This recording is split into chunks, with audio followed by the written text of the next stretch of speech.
History I کے پیارے دوستو، السلام علیکم۔ میں ہوں فہیم جراب۔ ہسٹری آئی کے پیارے دوستو، آج کی ویڈیو ایک ایسی دل فریب اور دلکش حسن کی مالکن جس کی زندگی میں 3 مرد آئے اور وہ تینوں ہی میدان جنگ کے فاتح تھے، لیکن اس کے حسن انتہا کے سامنے نہ ٹھہر سکے۔ اس کی زلفوں کے اسیر ہو جانے والوں میں سے ایک تمام عالم کا فاتح سکندر اعظم بھی تھا، جس نے اس کی خاطر کئی دوستوں کو ناراض کیا، کئی جانثاروں کو کڑی سے کڑی سزا دی۔ انتہا یہ کہ خود پر قاتلانہ حملہ کرانے والے اس کے نوعمر بیٹے کو بخش دیا، مگر کیوں؟ سکندر اعظم کی محبوبہ کون تھی اور اس نے کون کون سے کارنامے سر انجام دیے؟ یہ جاننے کے لیے ویڈیو کو آخر تک ضرور دیکھیں۔ ناظرین گرامی، اس حسین عورت کا نام برسین تھا۔ یہ 334 قبل مسیح کا زمانہ تھا۔ ماہ جون کا آغاز تھا۔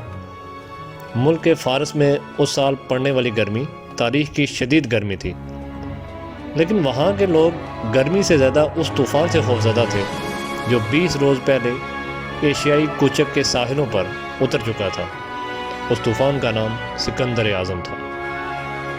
یونان کی چھوٹی سی ریاست مقدونیہ کا نوجوان جو 40,000 کی فوج لے کر دنیا فتح کرنے کے ارادے سے نکلا، جبکہ دوسری طرف فارسی ہائی کمان کی نشست پر ایسے روکنے کی تدبیر پر غور کیا جا رہا تھا۔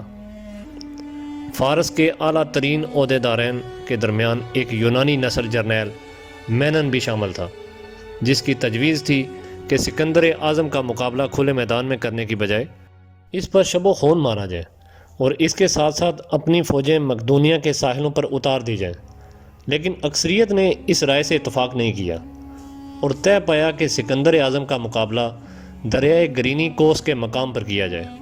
مینن اپنے دور کے عظیم ترین جنگجوؤں میں سے ایک تھا، یہاں تک کہ سکندر اعظم کی محفلوں میں بھی اس شخص کے چرچے ہوتے تھے۔ سکندر اس کی صلاحیتوں سے واقف تھا اور اسے لے کر مستقبل کے اندیشوں سے پریشان تھا۔ یونانی نسل ہونے کے باوجود شہنشاہ ایران کے ماتحت کام کرتا تھا، اس لیے یونانی اسے کرائے کے سپاہی بھی کہا کرتے تھے، اور یہ شخص ایران کی حسین ترین عورت برسین کا شوہر تھا۔ ناظرین گرامی، ان دونوں کی شادی کا ایک قصہ کچھ یوں ہے کہ 385 قبل مسیح کے دوران برسین کا باپ الٹا بازوس، جو کہ بادشاہ برسیس کا ایک گورنر تھا، اس نے کرائے کے یونانی سپاہیوں کے دم پر شہنشاہ زرکسیس سے بغاوت کر دی۔ ان یونانیوں کا سالار مینٹر نامی ایک شخص تھا۔ تعلقات کی مضبوطی کے لیے اس نے اپنی نہایت کم سن بیٹی برسین کی شادی مینٹر سے کر دی، لیکن اس جنگ میں الٹا بازوس اور مینٹر کے سپاہیوں کو شکست ہوئی اور برسین سمیت یہ تمام خاندان جلا وطن کر دیا گیا۔ کچھ ہی عرصے کے بعد شہنشاہ برغزیس سے اس خاندان کے تعلقات درست ہو گئے اور یہ واپس فارس لوٹ آئے۔ جلد ہی مینٹور مر گیا اور برسین کی شادی اس کے چھوٹے بھائی مینن سے کر دی گئی۔ مینن میں بادشاہوں کے لیے ایسے فوجی کارنامے سر انجام دیے کہ اس کا شمار فارس کے بڑے جرنیلوں میں ہونے لگا۔ فارس کے اعلیٰ ترین عہدیدار اسے رش کی نگاہ سے دیکھتے تھے۔ وہ زیلیا نامی شہر میں ایک عالیشان محل میں رہا کرتا تھا۔ اس کے 2 بیٹے تھے اور اس کی بیوی فارس میں سب سے زیادہ حسین اور صبر کی جاتی تھی۔ سکندر اعظم نے گرینی کوس کے ساحل پر ایرانی فوج کو شکست دی، لیکن یہ یونانی جرنیل مینن جنگ سے بچ نکلا۔ اس شہر کی فاتح کے بعد سکندر اعظم کے سامنے ایک نہایت حسین و جمیل عورت کو پیش کیا گیا، جو اپنے 2 بچوں سمیت رات کے اندھیرے میں شہر سے فرار ہو رہی تھی۔ سکندر نے ایسا حسن کبھی اپنے تصور میں بھی نہیں دیکھا تھا۔ سکندر اعظم نے اس عورت یعنی برسین اور اس کے بیٹوں سے نہایت اچھا سلوک کیا، ان کے کھانے، نہانے اور رہائش کا انتظام کیا اور حکم دیا کہ انہیں صبح بحفاظت ان کی مطلوبہ منزل پر پہنچا دیا جائے۔ جاتے جاتے اس سے وعدہ کیا کہ میں جلد تمہارے شوہر سے دو بدو لڑ کر اسے مار دوں گا اور پھر تم پہ صرف میرا حق ہوگا۔ دوسری طرف برسین کا شوہر مینن دوبارہ اپنی فوجیں متحد کرنے میں کامیاب ہو گیا اور سکندر اعظم کو بحری جنگوں میں مسلسل نقصان پہنچا رہا تھا، لیکن قسمت سکندر اعظم کے ساتھ تھی اور یوں چند دنوں بعد مینن بیمار ہو کر مر گیا۔ مورخین کا کہنا ہے کہ مینن کی موت زہر کی وجہ سے ہوئی، جو کہ سکندر اعظم کے کہنے پہ اسے دیا گیا، کیونکہ مینن ہی وہ شخص تھا جو جنگ میں سکندر اعظم کے خلاف اہم کردار ادا کر سکتا تھا۔ 5 نومبر 333 قبل از مسیح شہنشاہ ایران اور سکندر اعظم کے درمیان پہلا تاریخ ساز معرکہ ہوا، جس میں سکندر اعظم نے فارسیوں کو عبرتناک شکست سے دوچار کیا۔ فارس کا شہنشاہ اتنا بزدل ثابت ہوا کہ اپنا تمام لشکر، ساز و سامان اور سارا شاہی حرم چھوڑ کر میدان جنگ سے بھاگ نکلا۔ سکندر اعظم جب محل میں داخل ہوا تو تمام خواتین سکندر اعظم کا ادب بجا لانے کے لیے کھڑی تھی۔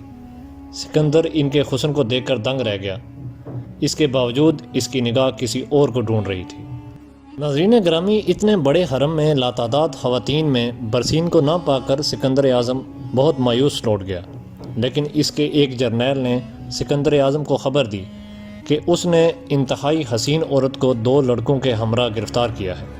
سکندر اعظم نے اس عورت کو فوراً اس کے پاس لانے کی حکم دیا۔ جب وہ محل پہنچے تو وہ برسین ہی تھی۔ اب برسین مکمل طور پر سکندر اعظم کے اختیار میں تھی، اس کے باوجود سکندر نے کبھی اس پر زور زبردستی نہیں کی۔ رفتہ رفتہ وہ بھی سکندر سے محبت کرنے لگ گئی۔ برسین دنیا کی پہلی عورت تھی جس سے فاتح سکندر اعظم کو عشق ہوا۔ ایک دفعہ برسین اور سکندر اعظم اپنے خیمے میں تھے کہ برسین کے بڑے بیٹے، جو اس وقت 15 سال کی عمر کا تھا، اس نے ایک چاقو سے سکندر اعظم پر حملہ کرنے کی کوشش کی۔ سکندر اپنی جنگجو صلاحیتوں کی وجہ سے اس حملے سے بچ گیا۔ قریب تھا کہ سکندر کے محافظ اس لڑکے کو پھانسی پہ چڑھا دیتے، لیکن برسین کے آنسوؤں نے سکندر کو یہ کرنے سے بھی روک دیا۔ سکندر نے اس لڑکے کو نہ صرف یہاں سے باعزت روانہ کیا، بلکہ اسے ایک تلوار اور گھوڑا بھی عنایت کیا کہ وہ اپنے نانا کے ساتھ مل کر سکندر کے خلاف جنگ لڑ سکے۔ کچھ عرصے بعد ایرانی بادشاہ ایک بار پھر گومیلا کے مقام پر سکندر اعظم کا مقابلے کے لیے آیا۔ برسین کا باپ اور بیٹا بھی اس کی فوج میں شامل تھے۔ سکندر نے جنگ سے پہلے اپنی محبوبہ برسین کو پیشکش کی کہ اگر وہ چاہے تو اپنے والد اور بیٹے کے پاس جا سکتی ہے، لیکن اب برسین بھی سکندر سے اتنی ہی محبت کرتی تھی جتنا کہ سکندر برسین سے کرتا تھا۔ اس نے یہ پیشکش مسترد کر دی۔ یہ جنگ شروع ہوئی اور فارس کے ایک دستے نے ان خیموں پر حملہ کیا جہاں شہنشاہ ایران کا شاہی حرم موجود تھا۔ اس حملے کا مقصد ایرانی عورتوں کی رہائی تھا۔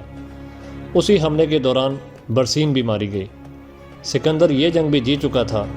برسین کا باپ الٹا بازوس بھی جنگی قیدیوں میں شامل تھا۔ سکندر نے فوراً اسے رہائی کا حکم دیا اور اسے برسین کی آخری رسومات فارسی طور طریقوں سے ادا کرنے کی اجازت دی۔ تمام مورخین اس بات پر متفق ہیں کہ جیسے سکندر نے برسین کو چاہا، اس طرح کسی اور عورت کو نہیں چاہا، اور اسی محبت کے سبب آج 2500 سال گزرنے کے بعد بھی برسین نامی عورت کے حسن کے قصے تاریخ میں محفوظ ہیں۔ جی تو پیارے دوستو، یہ تھی ہماری آج کی ویڈیو۔ امید ہے آپ کو ویڈیو پسند آئی ہوگی۔